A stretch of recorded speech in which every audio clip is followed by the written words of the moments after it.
السلام عليكم ورحمة الله وبركاته. إن الحمد لله نحمده ونستعينه ونستغفره ونعوذ بالله من شرور أنفسنا ومن سيئات أعمالنا. من يهده الله فلا مضل له ومن يضلل فلا هادي له. وأشهد أن لا إله إلا الله وحده لا شريك له وأشهد أن محمدا عبده ورسوله. All praise due to Allah. We praise Him. We ask His assistance. We seek refuge with Allah subhanahu wa ta'ala from the evils of our own selves and from the bad outcomes of our deeds. Whomever Allah guides, none can lead astray, and whomever Allah leads astray, none can guide. And I bear witness that there is none worthy of worship in truth except Allah Azza wa Jal. And I bear witness that Muhammad sallallahu alayhi wa sallam is His slave and messenger. As for what follows, inshallah ta'ala, we'll continue from the second class with the sharh of the book, the conditions, the pillars and the obligations of the prayer by Shaykh Muhammad ibn Abdul Wahhab rahimahullah ta'ala. Last week we started the book again, fresh from the start. Today inshallah ta'ala we'll be continuing on from Ash-Shart al-Rabi', from the fourth condition. Last week we covered the first three conditions of the prayer. We spoke about the difference between a condition and a pillar. And today, inshallah ta'ala, we'll continue on. Ash-Shart al-Rabi' Raf'u al-Hadath. The fourth condition is the removal of ritual impurity. And that is the wudu' al-ma'ruf. That is the known wudu' that we know. That is a condition of the conditions of the prayer. Condition number 4. The author states this as condition number 4. Raf'u al-Hadath, the removal of ritual impurities, which is the wudu'. Wal-Hadath هو كل خارج من السبيلين. Anything that exits the two private parts is called hadath. That's hadath. Anything that exits the two private parts is called hadath. وكذا أي ناقض للوضوء. Anything that nullifies the wudu is hadath. والحدث هو الذي يوجب الوضوء. Hadath is something that obligates wudu. If someone is in a state of hadath, then it is obligated for him to perform wudu'. وَالْحَدَثُ حَدَثَانِ. There's two kinds of hadath. There's a major hadath and a minor hadath. Major and minor. الحدث الأكبر والحدث الأصغر. الأكبر ما يوجب الغسل. That is what obligates ghusl, the washing of the whole body. That is the major hadath. Where the minor hadath is, for example, passing wind or urinating. That is a hadath al-asghar, and that only obligates wudu, not ghusl. Obligates wudu. فإذا لم يوجد ماء أو وجد ولكن لم يقدر على استعماله. Now, if a person cannot find water to make wudu, or if a person can find water but he is not able to use the water to perform wudu, then it is for him to make tayammum. Tayammum. That is for the person that does not find water, or we said for the person that finds the water and is not able to. Yani, due to an injury, for example, on one of the limbs of his wudu limbs. Then it is for him to make tayammum. Now, if water is found and you have an injury on one of the limbs, then you can make wudu'. It is an obligation for you to make wudu' on all of the limbs that are obligated for you to make wudu' on, except for that limb that is injured. Except for the limb that is injured, then you make tayammum on that. And there's some specification depending on each situation. We discussed that in one of the questions that were raised last week after the class. The Messenger sallallahu alayhi wa sallam, he says in the hadith, إن الصعيد الطيب طهور المسلم. إن الصعيد الطيب طهور المسلم. That means that the pure, clean earth is طهور المسلم, is the purification of the Muslim. And this is the evidence for tayammum. The clean, pure earth is طهور. It is a purification for the Muslim to use to make tayammum. وإن لم يجد ماء 20 سنة أو قال 10 سنين. If water is not found for 10 years, then that person can make tayammum. This is a hadith of Rasul sallallahu alayhi wa sallam. فَإِذَا وُجِدَ الْمَاء فَلْيَمَسَّهُ بَشَرَتَهُ. Then the Messenger sallallahu alayhi wa sallam, he said, then if the water is found after a long period of time that the water was absent and the person was making tayammum, when the water is found, immediately the person must touch water onto his limbs. He said, فَذَلِكَ خَيْرٌ لَهُ فَإِنَّ ذَلِكَ خَيْرٌ. Then that is better for him and it is good for him. وإذا اغتسل من عليه حدث أكبر ونوى رفع الحدث الأكبر والأصغر ارتفع. So if a person has the intention to remove major impurity of himself in ghusl, and he does the intention for removing the major impurity and the minor impurity with his intention, then that impurity is lifted off him. And you make ghusl, and with your intention that you're making the ghusl for the major and minor, then both are lifted off you. But if you make the intention, for example, if you make the intention for a ghusl, let's say a person is in a state of janaba, a person in a state of janaba, then he makes the intention to make a normal shower, but he did not intend to lift the janaba off him in a ghusl, then that is not sufficient for him. And he must go back and make ghusl with the intention of making ghusl for the janaba. So the intention. Now the author of the book, he says, وَقَوْلُهُ وَشُرُوطُهُ عَشَرًا. Al-Islam, now there is 10, like we said, 10 conditions for wudu. We mentioned that there are 9 conditions for salah. Number 4 condition of the salah is wudu. This is what we are taking now. Wudu itself has conditions, pillars, obligations and sunnah.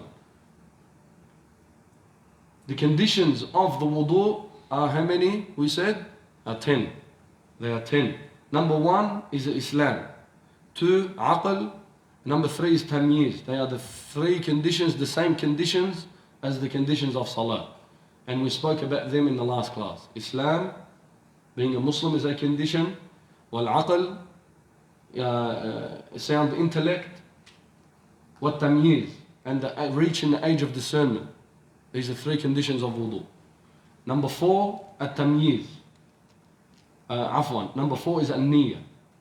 Number 4 is an-niyya, intention. Number 5 is istishabu hukmiha. That you maintain your intention throughout your wudu. That is a condition of the wudu. That a person maintains his intention throughout his whole wudu. بأن لا ينوي قطعها حتى تتم الطهارة. That he does not intend to stop his wudu until he is purified. Until he completes his wudu. وانقطاع موجب. That it is necessary for him and is an obligation for him to seize anything that's coming out from the 2 private parts. A person, for example, cannot pass wind while making wudu. You must exit everything from your private parts and finish from what you are doing before performing your wudu. That is a condition of the conditions of wudu. وَإِسْتِنْجَاء أَوْ إِسْتِجْمَارٌ قَبْلَهُ. Washing the 2 private parts with water or any object that is lawful to wipe with. Any object that is lawful to wipe with. For example, a stone. Use a stone to wipe your private parts if water is not found. And we'll get into more details inshallah when we get to that. وَطُهُورِيَّةُ مَاء, a condition. طُهُورِيَّةُ مَاء, purified water. That the water that you're using to make your wudu must be pure. The water you're using for your wudu must be pure. وَإِبَاحَتُهُ, that the water you're using is legal for you to use. That you do not go into someone's land and steal his water, make wudu from your... And inshallah we'll get into more details into that as well. وَإِزَالَةُ مَا يَمْنَعْ وُصُولُهُ إِلَى الْبَشَرِ. Anything that stops water from reaching the skin, that has to be removed before making your wudu. For example, ajeen, clay, or dough, anything that stops the water from reaching the skin, that has to be removed off your skin before you make your wudu. And we're talking about the limbs of wudu. يعني your hands, your face, your feet, your head, any limb that is mentioned in the wudu, then anything that stops the water from reaching that skin must be removed. وَدُخُولُ وَقْتٍ عَلَى مَنْ حَدَثُهُ دَائِمٌ لِفَرْضِهِ. The entering of the time of the salawat al-farida, the entering of the time is a condition for the person that has the person that has a continual ritual impurity. For example, a person that has a continual ritual impurity, meaning a person that passes wind regularly. For that person is a condition that the time of the salawat al-farida must enter for him to make his wudu. The time. Yani if that person, for example, and we'll get into more details as well, if that person or a person that urinates regularly, yani irregular urinating, if that person has wudu for dhuhr and he does not break his wudu until asr, it is a condition for him to make wudu before praying asr. Inshallah, we'll get into more details. That is for the person وَدُخُولُ وَقْتٍ عَلَى مَنْ حَدَثُهُ دَائِمٌ لِفَرْضِهِ. Now, we said that the first three conditions we spoke about in the conditions of the salawat, and that is al-Islam, wal-aql, wal-tamyiz. Number 4, an-niyyah. And I'm going to be reading, inshallah ta'ala, from the book of Shaykh Abdul Muhsin al-Abbad today, hafidhahullah ta'ala. Yani, there's more details into this book about most of these conditions. He said, وأما شرط النية, as for the niyyah, فإنه عند وضوئه ينوي بقلبه رفع الحدث ولا يتلفظ باللسان. That for the person that is making his intention to make wudu, that intention is in the heart. The intention of making the wudu is in the heart. He said ولا يتلفظ بالنية, that you do not utter your niyyah, you do not say it out loud, but rather the niyyah is within the heart of the person. And he said, and that is in all of the worships, in all the kinds of worship that you worship Allah Azza wa Jal with, that your niyyah is within your heart. And we hear this regularly, and we've mentioned this in previous classes, that people say out their niyyah loud. We see that some people, before standing in salah, they say, نويت أن أصلي, for example, this farida or this sunnah, they say it out loud. And that is not from the sunnah. The sunnah for the niyyah is in the heart. Allah Azza wa Jal, He knows what's in your heart. You intend in your heart that you're praying such and such prayer, or you're performing such and such act, and that is sufficient for you.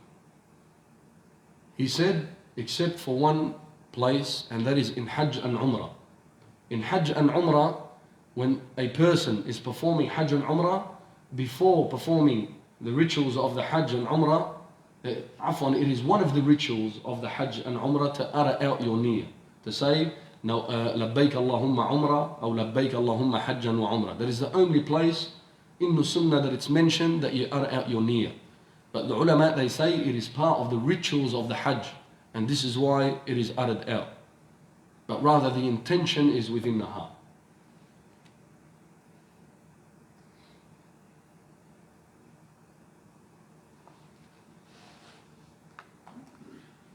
And then he mentions again about the person that intends to perform ghusl for a major impurity.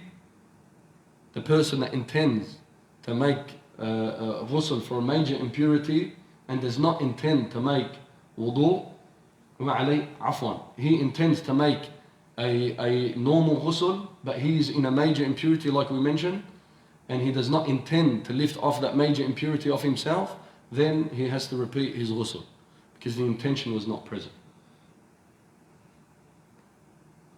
ومع نية الطهارة يستصحب حكمها حتى تتم الطهارة. فلو نوى قطع النية في أثناء الوضوء ثم أراد إكمال الوضوء فليس له ذلك، بل يتعين عليه البدء بالوضوء من أوله ولا يكمل ما بقي عليه لأنه قد ألغى ما حصل منه. وهذا هو الشرط الخامس. يعني this this he is mentioning for الشرط الخامس استصحاب حكمها, that when a person when a person's intention is to be maintained throughout his whole wudu. When a person's intention is to be maintained throughout his whole wudu. فلو نوى قطع النية, that if he intends to break his niyyah whilst he's making his wudu, and then he wanted to continue his wudu, then his wudu is not valid, because the niyyah was cut off. And if a person's making wudu, for example, then he leaves off, he cuts off his intention of making wudu, and he busies himself with something else, then he comes back to continue his wudu, he has to repeat his wudu again with a new niyyah. It's not sufficient because the niyyah was cut off. So it is a condition for you to continue your intention throughout your whole wudu. The sixth condition is seizing what exits from the two private parts. And we mentioned that, and we said, he said, انقطاع موجب أي انقطاع موجب الوضوء وهو الحدث. If someone is performing hadath, then that hadath must cease before you make your wudu. If you're passing wind, you must finish what you're doing, then you perform your wudu. If you are urinating, then you must finish what you're doing before you perform your wudu. You cannot perform your wudu whilst you're passing wind.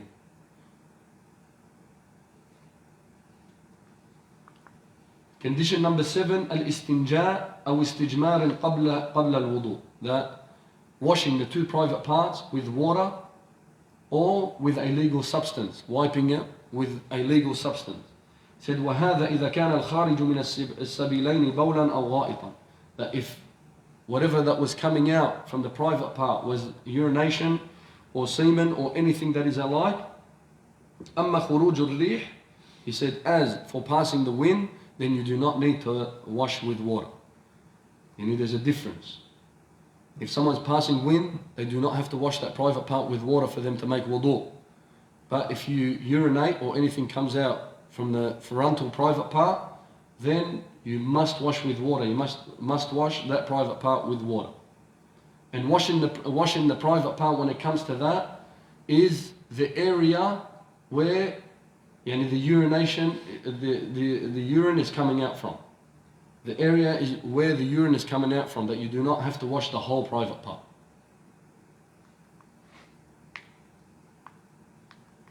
He said that istijmar, and this is where you can use istijmar as well.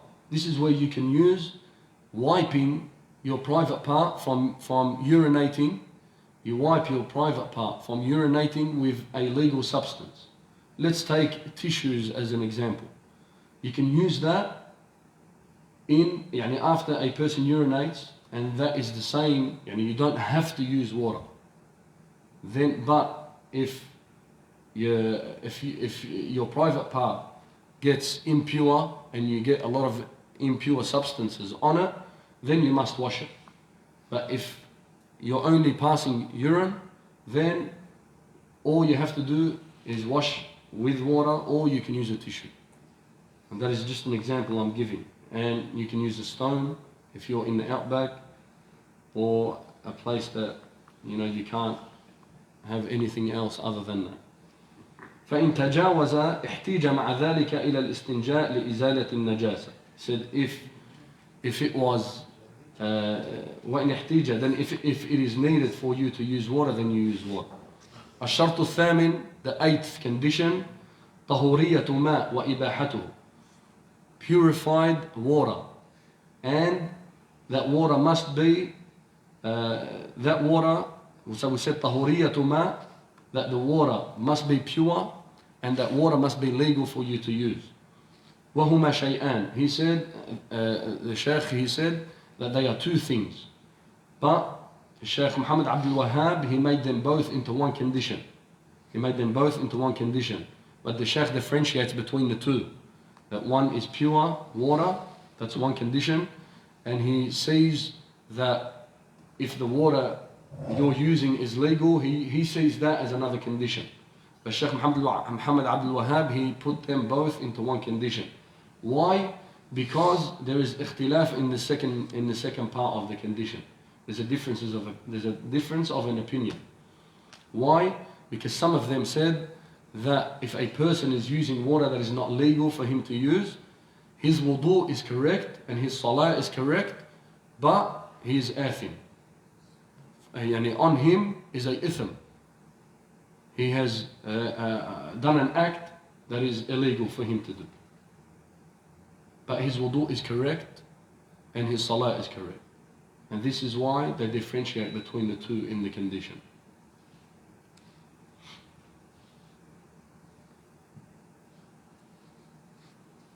الشرط التاسع, the ninth condition, إزالة ما يمنع وصوله إلى البشرة, removing anything that stops the water from reaching the skin.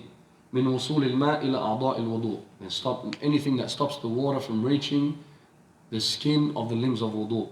ويجب إزالة ما يمنع وصوله إليها كالطحين والعجين, and you must remove anything that stops the water from reaching the skin from, we said, any substance that stops the water from reaching the skin, that must be removed. Now, what is some of the things the ulama, they say that anything that has a skin on it, and anything that acts as a skin that covers the skin from reaching the water.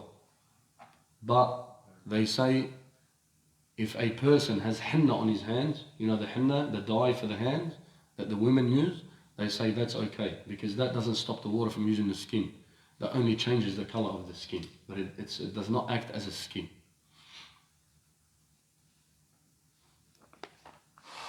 والشرط العاشر, the 10th condition, دخول الوقت على من حدثه دائم لفرضه, and that is the entering of the time of the salawat al-farida, of the obligated prayers, for the person that has irregular urinating, irregular wind passing, for a menstrual woman that has irregular bleeding. For these people are this condition that they must make wudu for every salah, and that time of the salah must enter for them to make that wudu. That is for the conditions of the salah, the conditions of the wudu, 10 conditions of the wudu. Inshallah ta'ala, we'll write them down and we'll memorize them inshallah. فروض الوضوء, أما فروضه فستة, 6 obligations. عفوا, 6 pillars. 6 pillars of al-wudu. Number 1, غسل الوجه, washing the face. ومنه المضمضة والاستنشاق. From washing the face comes the washing of the mouth and inhaling water into the nose. That is part of washing the face. وحده طولا من منابت شعر الرأس إلى الذقن. The length of the face is from where the hairline starts to the dhaqn, to the chin. From the hairline to the chin. وعرضا إلى فروع الأذنين, and sideways from the ear to the other ear. That is the border of your face. That is what must be washed in your wudu. وغسل اليدين إلى المرفقين, washing the hands to the elbows. That is a pillar. ومسح جميع الرأس, wiping over the whole hair. Wiping over the whole head, عفوا. Wiping over your head. ومنه الأذنان, and from that is wiping over your ears. وغسل الرجلين إلى الكعبين, washing the feet up to the ka'b, up to your ankles. والترتيب والموالاة. الترتيب is doing everything in order. That you're performing your wudu for your limbs must be in order. والموالاة is that you continue making your wudu without stopping. Without stopping for a period of time, that the water that you done on some of the parts dries out. When that happens, then you must repeat your wudu again. والدليل قوله تعالى, the Shaykh says, the dalil for this is the saying of Allah Azza wa Jal, the dalil for the wudu. يا أيها الذين آمنوا إذا قمتم إلى الصلاة. O you who believe, if you stand to pray, فاغسلوا وجوهكم وأيديكم إلى المرافق. Then wash your faces and your hands up to the elbows. وامسحوا برؤوسكم, and wipe over your heads. وأرجلكم إلى الكعبين. وأرجلكم is washing the feet up to the ankles. إلى الكعبين.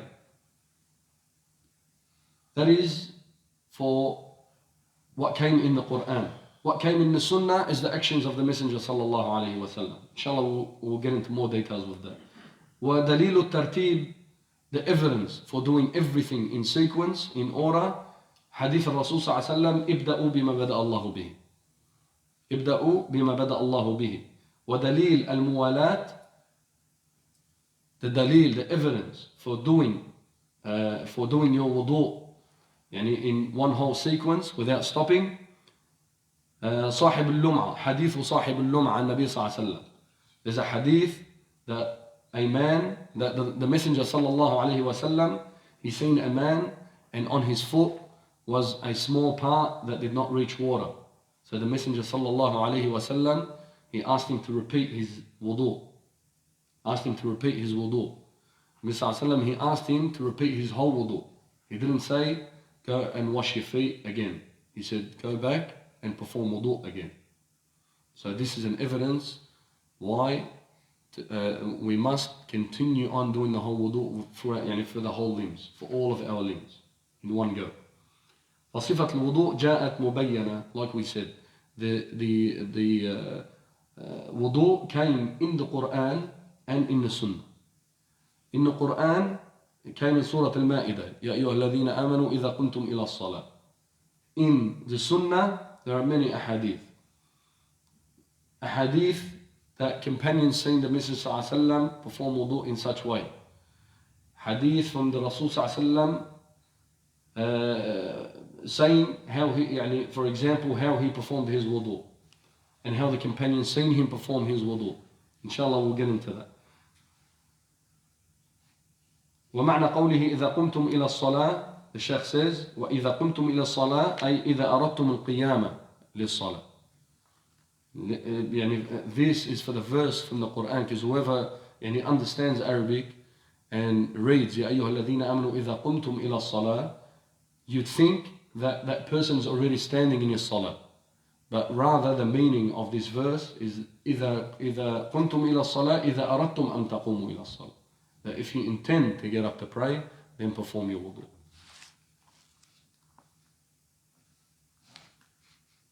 As for the Sunnah, as in the Sunnah, فَقَدْ جَاءَ مِنْ قَوْلِهِ وَفِعْلِهِ صَلَّى اللَّهُ عَلَيْهِ وسلم. Like we said, the saying of the Messenger صلى الله عليه وسلم and the actions of the Messenger صلى الله عليه وسلم, how he performed his wudu. ومن ذلك عن حمران مولى عثمان. This is a hadith about Humran مولى عثمان بن عفان أنه رأى رضي الله عنهما أنه رأى عثمان دعا بوضوء. That Uthman رضي الله عنه, he called for water for his wudu. فأفرغ على يديه من إنائه فغسلهما 3 مرات. He washed his hands 3 times. Uthman رضي الله عنه, he called for his slave to bring him his wudu water, his water for his wudu. He brought him his water for his wudu. He washed his hands 3 times. ثم أدخل يمينه في الوضوء. Then he entered his hand into the ina, into the pot or whatever they used to bring water with. ثم أدخل يمينه في الوضوء ثم تمضمض واستنشق واستنثر. Then he washed his mouth and he washed his nose and he inhaled water into his nose. ثم غسل وجهه 3. Then he washed his face 3 times. ويديه إلى المرفقين 3. Then he washed his hands up to his elbows 3 times. ثم مسح برأسه ثم غسل كل رجل 3. Then he wiped his head and then he washed every feet 3 times. And then Uthman رضي الله عنه, he said, رأيت النبي صلى الله عليه وسلم يتوضأ نحو وضوء هذا. He said, I saw the Messenger صلى الله عليه وسلم perform wudu the way I performed wudu now.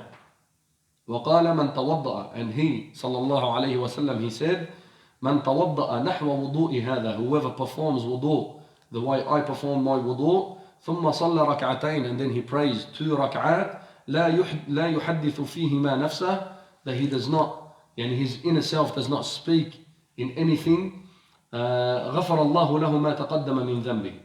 Then Allah Azza wa Jal will forgive for him what he performed from bad deeds before that. Allah Azza wa Jal will forgive him. And this hadith is in Bukhari. وغسل الأعضاء 3, the Shaykh, he adds the washing of the limbs of wudu 3 times. He said that is from the Sunnah. He said that is the complete wudu. Washing the limbs 3 times is your complete wudu. وَلَا يَجُوزُ زِيَادَ عَلَى ذَلك. He said you cannot add to wash more than 3 times of your limbs. And you cannot wash your limbs 4 times. 3 times is the complete wudu. He said 2 times is from the sunnah, 1 time is from the sunnah. And you can wash your hands 1 time instead of 3. Your face once instead of 3. You can do 2 instead of 2 or instead of 3 or 1. They all came in the sunnah. But the complete wudu is performing them 3 times. But that is not for the wiping of the hair, of the head and the ears. You only do that once. I think we'll stop the class here. Inshallah, we'll continue next week. سبحانك اللهم وبحمدك أشهد أن لا إله إلا أنت أستغفرك وأتوب إليك.